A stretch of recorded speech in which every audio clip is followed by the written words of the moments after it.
پاکستان میں سست انٹرنیٹ رفتار، اقتصادی ترقی، نوجوانوں کے روزگار اور ورچوئل ایجوکیشن کو خطرہ۔ پاکستان میں حالیہ دنوں میں انٹرنیٹ کی رفتار میں 30 سے 40% کی کمی نے ڈیجیٹل اکانومی کو شدید نقصان پہنچایا ہے۔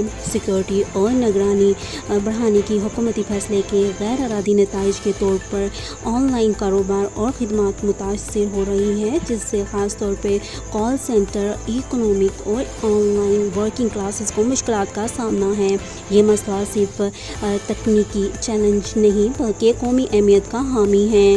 انٹرنیٹ کی سست رفتار پاکستان اکانومی، نوجوانوں کی کمائی، ورچوئل ایجوکیشن کے مواقع پر براہ راست اثر ڈال رہی ہے۔ ورچوئل ایجوکیشن کے بڑھتے ہوئے رجحان کو مد نظر رکھتے ہوئے سست انٹرنیٹ رفتار تعلیمی معیار کو متاثر کر رہی ہے اور طلباء کے لیے آن لائن تعلیم تک رسائی کو مشکل بنا رہی ہے۔ اس صورتحال کو فوری اور مؤثر حل کی ضرورت ہے۔